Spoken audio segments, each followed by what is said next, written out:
Ako, wag mo ako papupuntahin ko. Wag, dahil marami ako masasabi. Nakakalabisan na mga kasama nyo dyan. Hindi pa ako nakakapag-umpisa kong. Dahil aminado naman kayo, kalabisan din yung ginagawa ng ibang kasama nyo dyan.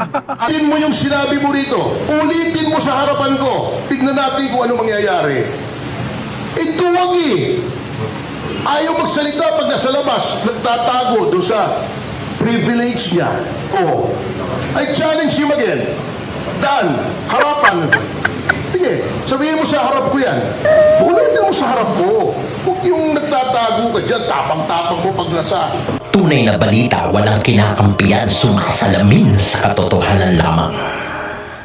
What's up mga kayon? Welcome back pa rin syempre dito lang sa Joe Malone TV. Today is January 28, araw na Martes dito sa Pilipinas. Kaya magandang umaga, hapon, gabi po sa inyong lahat.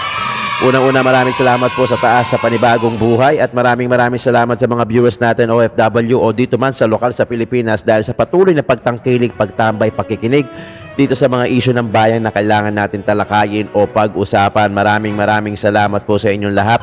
Attendance check po muna tayo dyan. Paki-comment naman dyan sa baba sa ganun magkaroon tayo ng YouTube recommendation. Paki-comment watching from Illinois, Sweden, Hong Kong, New York, Japan, Singapore, UAE, Abu Dhabi, Saudi, etc. Pati na rin sa Pilipinas. Shoutout sa inyo. Paki-comment dyan sa baba if you are watching from Davao, Cebu, Caloocan, Bulacan, Pangasinan, Pampanga, Laguna, Tawi-Tawi, Davao, Mindoro, Occidental, etc. Nang sa ganun, magkaroon naman tayo ng YouTube recommendation at malaman natin kung saan na inaabot yung mga vlog natin at yung mga video natin. Maraming salamat kung bago ka sa channel natin. Huwag mo kalimutan mag-like and share at pati na rin mag-subscribe at click mo na rin yung notification bell para lagi kayo updated sa mga videos na ina-upload natin araw-araw. Yun ang suportang hinihingi ng mga social content creator. Yung simpleng pag-like, grabe na yun. Okay na yun. Na-appreciate ko na yun. Maraming salamat sa inyo. Lagi ko kayong inuunang pasalamatan kasi talagang maliban sa taas. Kasi talagang kayo yung boss natin. Dahil hindi naman tayo nakakakuha ng sahod o pera sa mga politiko na yan. Kayo talaga yung number one na sumusuporta. At, wag na rin kayo sana mag-skip ng ads. Okay? O, eto na.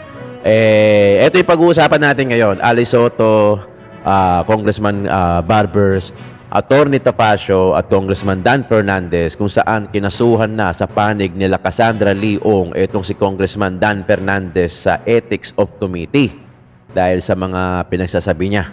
Okay? Tapos dito naman sa part ni Congressman Barbers yung itatayo na TRICOM, no? After nung Quadcom, ngayon TRICOM it means tatlong committee kung saan papatawag yung mga narco-vloggers na nagpapakalat ng fake news. At plano niya na magkaroon ng regulatory, which means na may parang basihan, no? Na para hindi yung mga nagmumura, yung mga nagpapakalat ng fake news. Hindi natin kinakampihan si Congressman Barbers dito. Ang tanong ko lang, bakit ngayon lang? 'Di ba? Bakit ngayon lang? Napaka-ironic coincidence na kung kailan hitik na hitik kayo sa bunga, siya naman biglang ganito na merong committee na kung saan ipapatawag yung mga vlogger, di ba? June 25, kung di ako nagkakamali, magsasara, basta June this year, magsasara na 19th Congress, bubuksan yan sa susunod na buwan siguro, by July, yung 28th Congress sa Kongreso. Tingnan natin kung aabot to, mukhang papaabotin naman nila. So, ipapatawag yung mga narco-vloggers yung nagpapakalat ng fake news. Ang inyong lingkod naman, proud naman tayo na kahit papano may mga basihan yung mga pinagsasabi natin dito. Kung hindi kayo naniniwala dyan at naniniwala kayo na fake news ang sinasabi ni Joe Malone TV, wag na tayong manood dito. Di ba? Mag-unsubscribe na rin kayo, wag na rin kayong manood. Pero syempre, ang inyong lingkod, ginagawa naman yung assignment natin. Nagko-consolidate naman tayo ng videos. Inaaral din naman natin bago tayo magsalita sa inyo. Nang sa ganun, hindi na natin mapakalat yung mga maling pananaw o maling dapat pag-usapan. Di ba mga kayon? Sa issue ng bayan ngayon sa nangyayari kaliwat kanan, sa totoo lang, kami mga political vlogger, kami mga content creators, sa totoo lang, sobrang overwhelmed kung saan kami kukuha ng balita. Yung balita sa budget hearing, sa GAA, yung sa Blanco na yan, sa TRICOM na to, yung mga vloggers, tapos yung sa EDSA Shrine, yung mga nagrarally. Alam mo yun, ang dami. Ang dami na pwedeng ibalita, ang dami na pwedeng pag-usapan. Pero ito talaga, minsan ang haba ng video hindi natin ma-omit kasi kailangan ng context, kailangan ng konteksto. Kaya minsan hindi masyadong haba pag maraming video. Pero anyway, ito yung hinanda natin sa inyo for today. Today is January 28, araw ng Tuesday. Alice Soto, medyo nag-init, na high blood ba? Dito kay Congressman Barbers. Kasi sa mga kasamahan, sa mga iilan na kasamahan ni Congressman Barbers, di umano, na talaga nagmalabis naman, na talaga sumobra naman talaga doon sa mga resource person. Kaya talaga sinabi niya na huwag siyang iimbitahin dahil baka kung ano lang ang masabi niya. Panoorin natin, sabay-sabay tayo mga kayon. Issue ng bayan natin pag-usapan. Don't forget mag-like and share para magkaroon tayo ng YouTube recommendation. Thank you Thank you, Don. Okay, Yan na. nabalita na ikaw ay gagawa ng isang TRICOM from Quadcom TRICOM. TRICOM. Para nga laban dito sa mga trolls na gumagawa ng mga fake news at meron kang suspetsya na galing ito sa illegal na pondo ng mga pogos, no, na pinagbabawalan na. Ikaw na po magkwento kung Ace, what made you decide to form a TRICOM against these trolls? Yeah, okay. Una, salamat, no, Ali, no, na dahil nagkaroon ng pagkakataon na ma-discuss itong usaping ito dahil itong TRICOM po ay isang direktiba, no, ng ating speaker na mag-create ng joint Speaker. committee to look into yung mga fake Speaker. news peddlers. No? Ika nga, yung nagpapakalat ng mga fake news. Alam nyo kasi, simula po nung naging uso itong social media, dumami na ang mga vloggers. No? At itong mga vloggers na to minsan ay nagiging political analyst, nagiging journalist. No? Meron naman din talaga. Yung kanilang sistema, walang nagko-control sa kanila. No? Ito pong panukalang ito ay hindi po para i-curtail yung kanilang freedom of speech o yung kanilang freedom of expression. In fact, gaya rin po sa ating mga kawani ng media, no, yung tri-media, yung radio, TV, and print, no, kapag bago po sumulat o magpahayag ng isang news yan, ay binabalidate po yung mga yung mga artikulo. At kumukuha rin sila ng mga magkabilang panig, no, bago po sila maglabas ng kanilang news article. Pero sa social media ay wala na po yata yan. Yeah. No, basta na lamang kapag ikaw ay binayaran ng pogo, binayaran ng mga sindikato ng droga, gagawa ka na ng mga kwento, ng mga fake news para manira ka ng mga kumukontra sa... Meron mga naman talaga. sindikato. Ito, no, yan ang aming... To tell you honestly, meron naman talaga mga fake news. Meron talagang iba binabayaran para magkalat ng fake news. Meron talaga. Nangyayari yan. Kaya nangailangan na tingnan natin, no? At magkaroon tayo ng isang tinatawag na regulatory framework. Yeah. No, na kung saan ay may disiplina. Alam mo, Ali and Pat, no, ito nakita mo naman na mula nung nauso itong vlogging, ang daming nagmumura. Lahat minumura. No? Totoo. May Buti lang, hindi ako nagmumura. Mayroong pagmumura, mayroong pambabastos, no? Lahat. At ginagamit din yung vlogging minsan for scamming, no? Ayan yung may humihingi ng tulong mula sa ating OFW. Nagdo-donate sa kanila, dumadami ang pera, ito ba yung nagbabayad ng buwis? Income yan eh. Ito ba ay regulated? So all these things ang dapat nating tingnan. Taliwas dun sa sinasabi ng mga vloggers na kumukontra dito at sinasabing pinipigilan daw po natin, no, yung constitutional guarantee of freedom of speech and expression. Okay. So Kong, paano niyo naman nalaman na mga organized vloggers, yun po kasi yung sinasabi, no? Organized vloggers ito Oo at nga. mga bayaran. How did you come to that conclusion? Well, alam mo, Ali, ito siguro makikita mo na napakasipag nito mag-produce ng mga content, no? At itong mga content na to, they make sure na malaki yung viewerships or yung engagement na sinasabi. Bakit? Kasi meron pong bayad ito, no? Namo-monetize Meron. Totoo. itong mga views na ito, itong mga shares and likes. Problema na niyan, ito. damay-damay lahat No? yan. Alam mo, yung mga masipag manirang puri, mag-create ng fake news, hindi naman siguro gagawa ng ganyan yan na walang nagbabayad at walang naguutos dyan, no? As simple as that, no? We can determine and find out, ano ba yan, no? Sa aming kasing paniwala, simula nung example lamang ito, no, yung sa Quadcom, no? Walang humpay, no, yung kanilang paninira sa mga kasamahan ng membro nito. Nasaktan eh. Pinalalabas pa nga nila na walang credibility itong Ay, nako. ginagawang pagdinig sa ating Quad Committee. So I think because of that, no, nagkaroon kami ng paniwala na meron talagang nagpupondo rito at hindi kami nagdududa na ang nagpupondo ito ay mga sindikato ng droga at sindikato dyan sa loob ng Pogo. No? Kaya nga Pogo money at saka drug money ang binabayad dyan sa mga masisipag na mga vloggers na yan. Bakit ngayon Na lang mga kasi? Pseudo-journalist at saka Nabibigyan mga patuloy ng pseudo-political kulay, analyst. no? Bakit ngayon lang kasi, Kong? Bakit ngayon lang? Last year kasi putok na putok kayo yung Quadcom na yan, eh, 'di ba? Yung investigasyon sa Pogo, putok na putok kayo diyan. Aminin niyo man o hindi, talagang nagmalabis naman din yung mga ilan sa mga tanong nyo doon sa mga resource person. Kaya importante talaga na abogado rin eh. Gaya na sinasabi ni Congressman Marcoleta.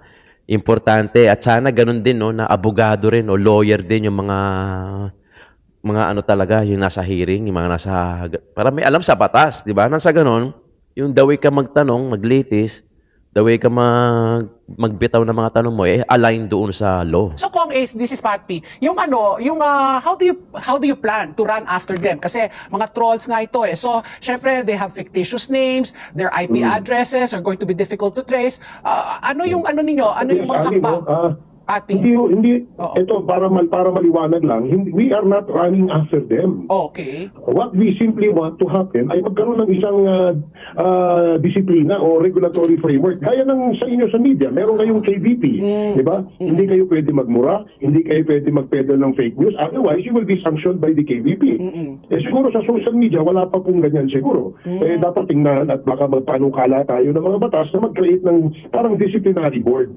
Eh ikaw ba naman na Ali, araw-araw kung maririnig mo yung isang vlogger halimbawa, no, pagbukas mo ng iyong social media, eh walang ginawa kundi magmura. No? O hindi kaya mag-create ng kwento o ng mag-peddle ng fake news. Napaka-prevalent po ngayon ng fake news.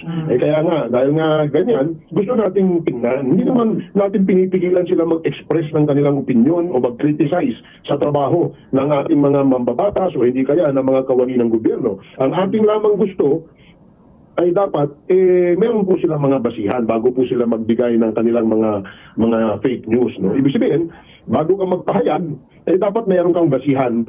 Bakit ngayon lang kasi? Ika nga. To be categorical about this, no? Yung umaabuso.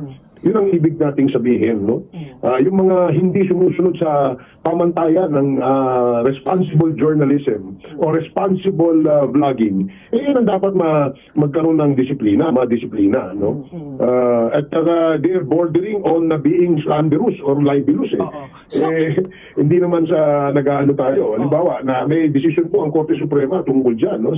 Kapag ikaw ay nagbigay ng isang statement o pahayag na ito ay merong malicious na intention. Yes, that's libelous. Yan po ay libelous. Yes. Yan po ay may pananagutan sa ating mga batas. Gusto ba natin na ang ating mga anak ay nakakarinig ng mga pagmumura, pambabastos nito mga vloggers na ito? Di ba? Alam niyo naman na lahat po ng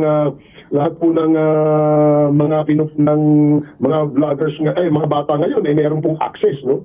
Sa Social media. Sa social media. Yeah. Di ba? Hindi naman pwede. Ito nga napaka lala na siguro ng sitwasyon dahil may nananawagan pa na magkagulo ng ating bansa. May nananawagan na magkaroon ng kulita. May nananawagan na Yun, mali yun. Okay lang kung manawagan ka ng mag-resign. Yeah. O hindi kaya ikaw ay may walang alam dyan kaya ikaw ay bumaba o something like that. Pero kung mananawagan ka ng kaguluhan, meron po tayong batas dyan. Kung ito nirereklamo nyo yung mga bumabati ko sa inyo, meron naman ang majority naman 61% approve of what you're doing. Let me be clear, Ali, no? Hindi kami nagrereklamo sa bumabati ko sa amin. Ang nirereklamo po natin, kasama ng milyong-milyong Pilipino, pribado man o nasa gobyerno, ay yung pagkakalat po ng mga peking news o peking mga issue. Wala akong problema, mag-criticize sila sa amin, sabihin nilang bobo kami, sabihin nilang kami, tanga-tanga kami dyan sa Kongreso, wala akong problema yun. 24 oras, 365 days in a year, pwede ho nilang gawin yun. Pero Talaga, pakalat ka ng fake news. Baka masaktan ka. Hindi naman, wala naman. Sabi mo yan, ha? No, ako, I'm just using the issue that was thrown at me. No? Kita mo na. Ako tinawag na drug lord, no? Tayong dalawa lang naman nag-uusap, Ali, at si Pat, no? Tatlo lang naman tayo. Gusto ko sana kayong tanungin. Kayo ba naniniwala na ako'y drug lord? So alam mo kami, kasi nga, Wala alam mo po ba, kami- gano'n din? Wala po kami hinahabol. Wala po kaming attempt to curtail the freedom of expression and freedom of speech. Bagkus, gusto pa namin palakasin ito. Pero dapat po meron pong responsableng pagpapahayag. No? Meron pong ika nga, disiplina sa atin. Ang nakakalungkot lang ay meron pong nakakasingit dahil nga pong walang regulasyon, wala hong limitasyon, may nakakasingit na mga bugok dyan. No? Just like the perfect analogy of a basket full of eggs, meron pong mga bulok, no? Yung mga wala hong utak, yung wala hong ginawa kundi gumawa lang ng pera. Meron nga dyan, dating TV anchor Parang kilala ko yan, Laos na siguro. Wala hong ginawa ito kundi sumakay sa issue para magkaroon ng content, no? Siguro nababayaran yung kanyang mga content. Pero nakakalimutan niya siguro kung ano yung sinasabing responsible journalism. Nakakalimutan niya siguro yung sinasabing truth in journalism. No? Thank you, Ali and Pat. Sana makadalo kayo sa aming pagdinig ng sa ganun. Yan na. Ng inyong opinion. Ay naku, wag mo ako papupuntahin kong wag, dahil marami ako masasabi ng mga kalabisan na mga kasama nyo dyan. Hindi pa ako nakakapag-umpisa kong. Dahil aminado naman kayo, kalabisan din yung ginagawa ng ibang kasama nyo dyan. Kalabisan. Well, I will guarantee you na dahil ito po ay isang pagtalakay ng issue na may national importance at para po sa atin to at para po sa ating bayan, kailangan namin ng mga opinion mula po sa mga experts kagaya ninyo, no? Pagdating sa journalism, pagdating sa experience, kailangan po natin yan. Dahil kami po, hanggang paggawa na po kami ng batas, kami po ay dapat giyahan o gabayan nitong mga expert dito sa industriya. Oo, simple lang kung in much the same way as, you know, we would want people to respect us, ganun din sana yung ginagawad nating respeto sa ating kapwa. Yung ibang kasama nyo talaga, arguably talagang they cross the line, sa mga pagtrato po nila sa mga resource person na iniimbita dyan. And with that, Totoo yun, totoo. Mga kayon, totoo yun, no? Meron naman talaga naglabis. Meron naman talagang, sa aking pananaw, meron naman talaga naglabis. Pagdating doon sa mga pagtatanong ng mga resource person, gaya nga ng sinabi ni Congressman Marcoleta, ang House of Representative o yung Quadcom, sinabi niya, hindi yan piskal, hindi yan korte, di ba? So dapat talaga, yung mga nagtatanong din, well, sana taasan nila yung standard o yung requirements nila na sana lawyer din, no? Yung may mga alam sa batas, yung mga nagtatanong. Nasaan ganon, yung mga bawat tanong, yung mga bawat bitiw, hindi na haluan ng personal, di ba? Kumbaga, align pa din sa law. Totoo naman yung sinasabi ni Ali, no? Na talagang meron naman talagang iilan na talagang sumobra, nagmalabis sa pagtatanong sa mga resource person, di ba? Kaya nga mas maganda talaga yung may alam sa batas.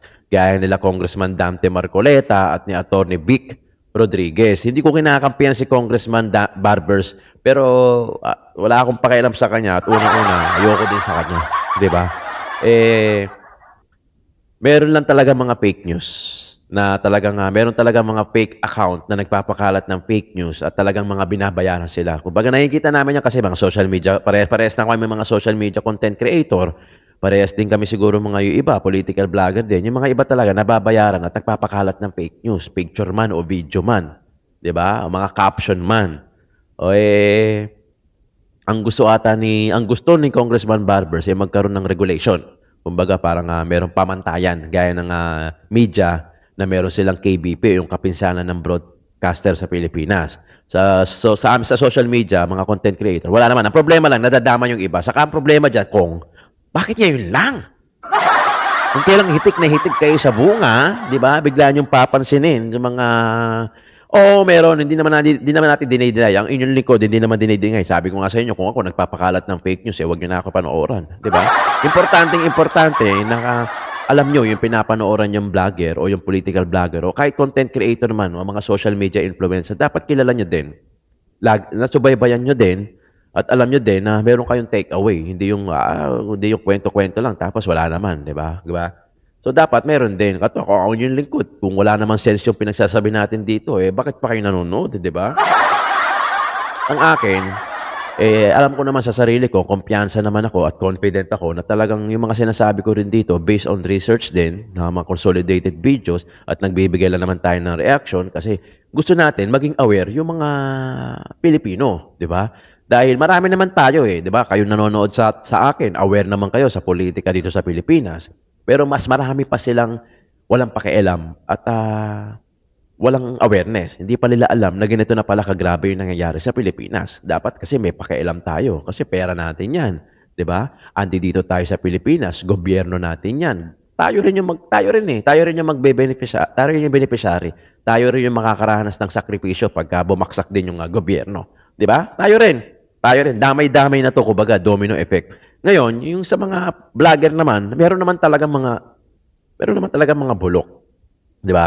Merong mga bulok, merong mga talagang ginagawa lang para sa pera. Hindi iniingatan yung reputation, hindi iniingatan yung channel, 'di ba? Ako, yung lingkod, alam niyo naman 'yan, 'di ba? Yung mga naniniwala sa akin, yung mga nakatutok lagi, yung mga nagko-comment diyan na marami. May nababasa ako, may mga nagko-comment diyan na gusto nila ako kasi maganda. Thank you dahil naniniwala kayo na kahit papaano may sense yung sinasabi natin dito. 'Di ba? Dahil ako naman pinag-aaralan ko din naman yan at yung lingkod kahit papaano nag-aral din naman ako at alam ko din kung ano yung mga sinasabi natin. Okay, eto na. Congressman Dan Fernandez sinampahan ng kaso sa panig ni Cassandra Leong kasi ang attorney nito si Topacio So panoorin natin sabay-sabay ang statement ni teka lang Dan, nagsasalita pa ako. ni Congressman ni Attorney Topacio, tinawag pang Mr. Google. Okay. Sa mga lawyer mo. Okay. Pahabain niya ang kaso para at least makuha lahat ng pera mo. Oh, yun And accordingly, kapag nag-file na yung mga victims ng human trafficking, we are telling you, walang bail yan. Right away, ikukulong ka. So, Mr. Chair, I want to give to Ms. Cassandra Leong this Republic Act number 6981 para for her to contemplate while she's in our custody. Kasi basahin mo mabuti to. We are helping you. Huwag kang maniwala sa mga lawyer mo. Daily lamang ang gusto ng mga yan. I mean, let's face it. They want to prolong your cases. Why? Of course, we know that. Kaya si Atty. Topacio, alam mo yan si Atty. Topacio, ayun, ang daming banat kay Congressman Abante, ang daming banat kay Jinky Luistro, ang daming banat sa akin lingkod. So it's our time to get even. Wow. Alam mo, pahabain niya ang kaso para at least makuha lahat ng pera mo. Grabe naman yun. Thank you, Congressman Fernandez. Palibhasa, hindi siya abogado kaya ganun na lang ang baba ng pagtingin niya. Eto na, si Atty. Topacio. Fernandez, sabi niya, ito, verbatim quote to. Maiksi lang po ito. Please bear with me. Sabi niya, we are giving you the opportunity. The fastest way. He was addressing my client. Here kasi in aid of legislation kami. But of course, certain lawyers, law firm. Siyempre gusto nila mahabang proseso sa korte, di ba? You know that. Because ano yan, may bayad ang lawyers di ba? I want to give Ms. Cassandra Lee this Republic Act 6981 para for her to contemplate while she is in our custody. Kasi, basahin mo mabuti to. We are helping you. Huwag kang maniwala sa lawyer mo. Yeah. I mean, let's face it. They want to prolong your cases. Why? Of course, we know that. Kaya si Atty. Topacio, alam mo naman si Atty. Topacio. Now, it's our time to get even. Can you imagine using the legislative bully pulpit to get even? Pahabain niya ng kaso para makuha niya lahat ng pera mo. Grabe. That's why I challenged him and I challenge him again. Dan, huwag kang magtago dyan sa likod ng parliamentary privilege. Ulitin mo yung sinabi mo rito. Ulitin mo sa harapan ko. Tignan natin kung ano mangyayari. Ito wag eh. Ayaw magsalita pag nasa labas, nagtatago doon sa privilege niya. Oh. I challenge him again. Dan, harapan. Sige, sabihin mo sa harap ko yan. Huwag ka namang matakot sa akin, ang liit-liit ko, may problema pa yung tuhod ko. Pero, ulitin mo sa harap ko. Huwag yung nagtatago ka dyan, tapang-tapang mo pag nasa kongreso ka eh. Congressman Fernandez, bagamat hindi abogado, hindi ko naman sinasabing kapag hindi ka abogado ay hindi mo na alam ang batas. Ngunit, sinasabi na nga po sa kanila, or dapat, a person who is in the legislature should be charged with knowledge of the law. Because, number one, they are lawmakers. Yes. Paano Yes. kang gagawa ng batas Yes. kung ikaw ay walang alam sa batas? Yes. Pwede naman pong basahin ang mga desisyon. Tama naman, to an extent, si Congressman Fernandez, pwede kang mag-google at mag-google mo yung mga kaso. At kung meron kang hindi naintindihan sa kaso, meron ka namang legal staff siguro. O itanong mo sa kapwa mo, congressman na abogado, ano bang ibig sabihin nito? At pinoint out na nga po sa kanila na sa napakaraming kaso, the right to remain silent and the right against self-incrimination may be invoked not only in criminal proceedings, but in all proceedings. Civil, administrative, legislative. At pinakita na nga po sa kanila ang batas. Pinoint out na nga po sa kanila yung batas. Bakit ayaw pa nilang sundin? That is also against the oath that they have taken when they took their oath of office to defend and protect the Constitution and the laws of the Republic of the Philippines and pronouncements of the Supreme Court, according to our civil code, are part of the law of the land. Ano to ano ba tawag dito? As of today, wala pang, hindi pa sumasagot si Congressman Dan Fernandez kasi hindi pa niya natatanggap yung complaint. So, gano'n naman yun eh. Pero malamang, hindi natin alam kung siya mismo sasagot o yung lawyer na rin niya. Ethics complaint yung sinampan ni Atty. Tofacio eh. Nakita nyo naman, nasubaybayan ko yung kay Sandra Leong, nasubaybayan ko yung Pogo. May mga upload ako dyan. From the moment na raid yung Pogo sa Bamban, kay Alice Guo, nasundan ko yun. May mga upload tayo dyan. Kaya nasubaybayan ko. Yung kay Cassandra Leong, nasubaybayan ko din. Basta yung buong Pogo, nasubaybayan natin. At kaya ko rin ikwento. Diba? Yun, nangyari talaga yun. Mayroon pang ano dyan eh. May mga, marami pa yan. Marami pang mga, kaya minsan totoo din yung sinasabi ni Alice Soto, na iilan naman talaga dyan sa mga kongreso ay nagmalapis. Sumobra, di ba? According na rin kay Alice Soto sa pagtatanong sa resource person. At tama din naman yung sinasabi ni Atty. Topacio na hindi gagawa ka ng batas tapos wala kang alam sa batas.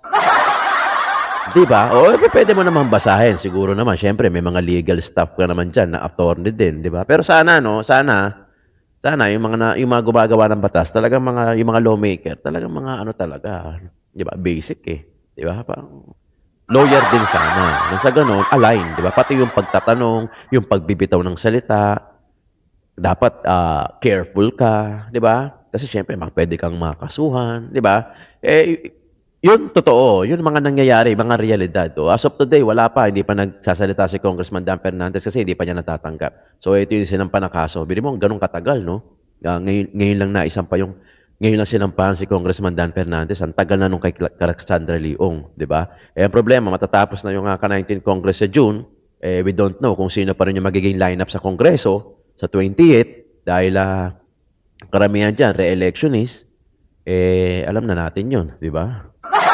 Meron dyan iba mananalo, meron dyan iba matatalo. Di ba mga kayon? Iiwan ko sa inyo yan. Iiwan ko yung mga katanungan sa inyo. Ano sa palagay nyo?